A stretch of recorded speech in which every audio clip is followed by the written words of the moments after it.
The Victorian era, known for its opulent and often restrictive fashion trends, witnessed a resurgence of the bustle in the 1880s.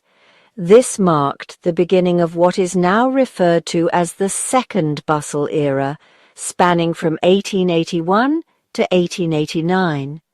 This period saw a departure from the softer lines of the preceding decades, embracing a more dramatic and structured silhouette. At the heart of this aesthetic was the shelf bustle, a more pronounced and horizontally extended version of its predecessor. Unlike the earlier softer bustles, the shelf bustle created a sharp, almost shelf-like protrusion at the back of the skirt just below the waistline. This exaggerated silhouette became a defining feature of the era's fashion.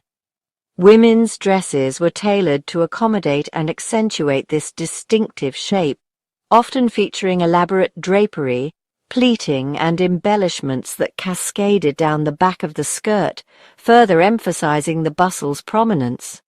The revival of the bustle, particularly in its more dramatic shelf bustle form, wasn't merely a fleeting trend. It reflected a broader societal shift back towards formality and tradition in women's attire. After a period of relative simplicity, the Second Bustle era marked a return to a more structured and elaborate fashion aesthetic. While the shelf bustle undoubtedly achieved a striking visual impact, it came at a cost, practicality, and ease of movement. The rigid structure of the bustle, often achieved with materials like steel and whalebone, restricted women's movement and made everyday activities challenging.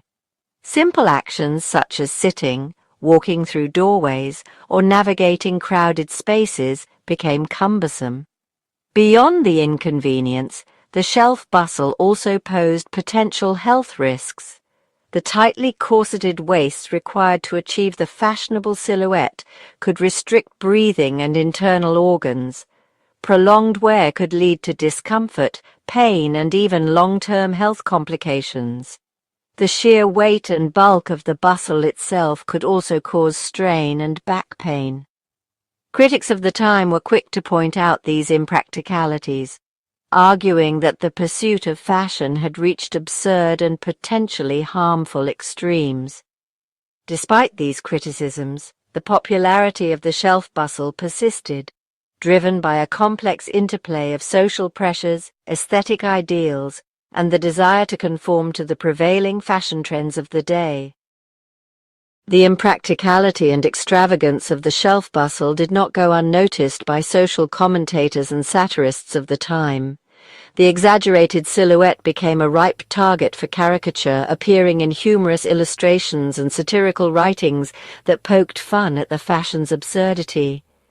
Magazines and newspapers frequently featured cartoons depicting women struggling to navigate everyday situations due to their cumbersome attire.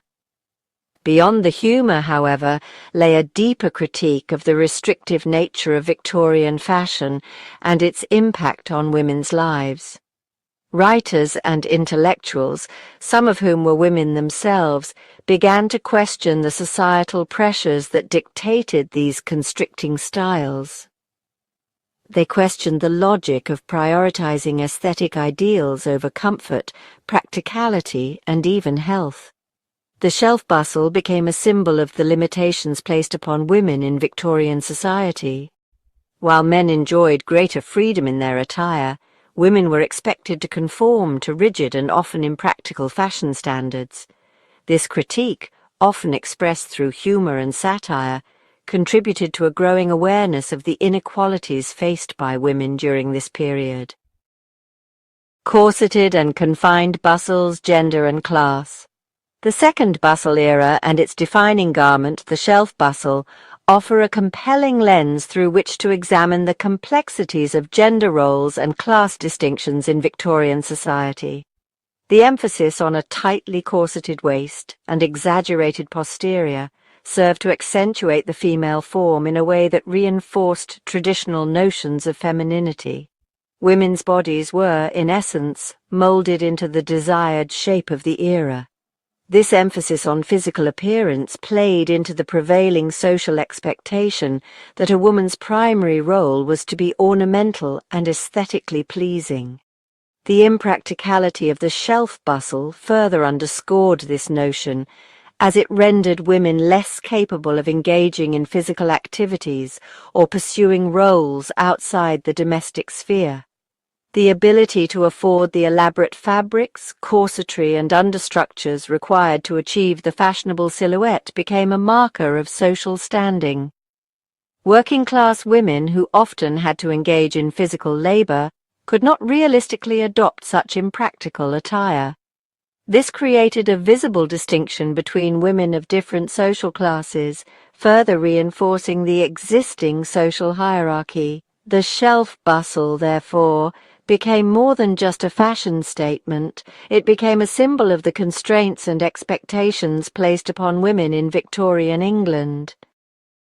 Lasting impressions: the Second Bustle Era in retrospect. The Second Bustle Era, despite its relatively short lifespan, left an indelible mark on fashion history. The exaggerated silhouettes, the emphasis on structure, and the controversial shelf bustle itself continue to fascinate and inspire designers and fashion enthusiasts today. The era serves as a reminder of the ever-evolving nature of fashion and its ability to reflect and shape societal norms. Contemporary designers often draw inspiration from historical fashion trends, reimagining and reinterpreting them for a modern audience. The influence of the Second Bustle Era can be seen in contemporary designs that feature voluminous skirts, cinched waists, and playful nods to Victorian aesthetics. While the restrictive nature of the original shelf bustle has largely been abandoned, its influence can still be seen in the use of peplums, draping, and other design elements that create volume and shape at the back of garments. Beyond its aesthetic influence, the Second Bustle Era also serves as a reminder of the importance of questioning and challenging societal norms, particularly those that dictate how individuals, and women in particular, should look and behave. The critiques levelled against the impracticality and restrictiveness of the shelf bustle, though often expressed through humour, helped to pave the way for greater freedom and self-expression in women's fashion in the decades that followed. Like and subscribe for supporting us.